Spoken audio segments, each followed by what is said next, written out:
Good morning, good afternoon, good evening. I'm David Kay, the Mr. Melodian, as nobody calls me but me. I'm actually looking pretty handsome today, although I'm still a little puffy in the face there. But you can accomplish a lot with hair coloring and a good night's sleep, and and a haircut and a beard cut, which I've done both of those. And the sole reason I do any of this stuff is to increase my tips. I'll be quite honest. You'll notice I'm back in my, where does it go? There. My Airbnb, where I've been before. I move around the various Airbnbs, whoever has the cheapest rent. And right now, my current is $39 a night plus tax. So it's not bad. But that's not why I brought you here. What I brought you here for was to clarify the Internal Revenue Service laws of the United States about tax on tips. Your tips are not taxable. If you were working in a restaurant and somebody tips you, they are expecting a certain level of service. And if you give them better service, the idea is that they will tip you better. However, if you do nothing for the person tipping you, if you are playing music, you are not taking requests, you are just simply there playing, and people are just simply there tipping, then the gift tax is the responsibility of the giver if they give you more than $600 a year, which I doubt anybody will unless you are working in a bar or restaurant, casino, what have you. Now, this is the ruling of the Internal Revenue Service of the United States of America. Of course, if you are in another country, that will differ. But I'm reading directly from the website at irs.gov/businesses/small business self-employed/gift tax. So just look up IRS gift tax and you should be able to find this page. It says the gift tax is a tax on the transfer of property by one individual to another while receiving nothing or less than full value in return.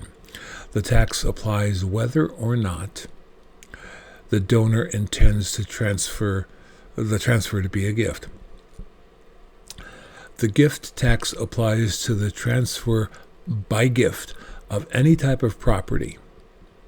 You make a gift if you give property, including money, or the use of or income from property, without expecting to receive something of at least equal value in return. If you sell something at less than its full value, or if you make an interest-free or reduced interest loan, you may be making a gift. Gifts are taxable by the giver, not the receiver. It's very important because in most cases, withholding would be about 20%. So just figure that you're making about 20% more when you are a street busker than when you are employed, or for that matter, when you are an independent contractor. It's pretty important. That's for me anyway, that could be a good deal of money. I wanted to clarify that because people are asking, I have to declare it somewhere. And people are reluctant to put money into their bank accounts. Well, I put all my money, my cash, into my bank account, usually on the day that I get it, because I want to keep track of it. I want to see if I'm doing better or worse as time goes on. And because it is a gift and not taxable to me, there's nothing to fill out or anything like that. I have photos and videos showing me performing. So I have what they call prior art. I have visuals and other documentation, including these videos, to definitely indicate to the IRS or anybody else who's interested that I am indeed performing music for free on the streets, not asking for any donation or anything, and not performing as expected. In fact, the other day, somebody knew that I do some popular tunes and asked for one of them, and I said, no, I'm sorry, I don't take requests. Well, I've heard you do it before. I said, well, that's true. But I basically play what I want to play. I did do the song, but I made it clear that it was the song I just happened to be thinking of. And so I hope this clarifies a bit, but really go to the Internal Revenue Service website, irs.gov, G-O-V, to clarify this for real. The difference, as I said, is if you're giving something for nothing, then you are in the clear. But if you're giving something with the expectation of a return, then you're not in the clear. So, for instance, if you get a gig in a venue because of your busking, that gig is taxable. If you get employed, somebody almost ended up employing me to hang out in front of her sister's restaurant to bring in customers. I would have loved to do that. I would obviously charge a bit more than what I'm making doing the busking in order to cover the tax implications, because I would be receiving an income for services performed, and therefore it would be taxable to me. I hope you're enjoying these videos. I'm noticing that I'm getting some hits here and there. I've gotten a few people on my membership list, and that's really important to me because I want to make this a going concern. I want this to be something that is important to you and helps to benefit your career as a busker.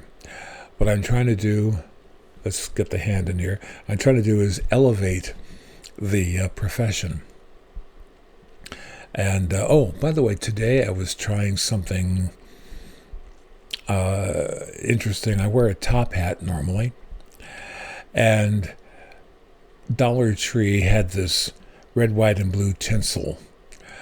You know, they start celebrating Independence Day very early, mainly because it's, well, I guess it's basically because they got lots of cheap stuff they can sell cheaply. So I got this red, white, and blue tinsel, broke off some of it and put it around the crown of my hat, just to see whether it would attract any additional tips. It didn't, at least not yet. I'm going to try it for a few more days, and if it doesn't work, I'm going to abandon it. But I'm always trying to do something that will increase the tips, either due to visibility or due to my affable nature with people, or musically. It's a critical thing where just, even a small change can result in a substantial increase in tips. So, hope you have a good day. I hope this means something to you, and thanks for watching. Let's see if I can stop this thing here.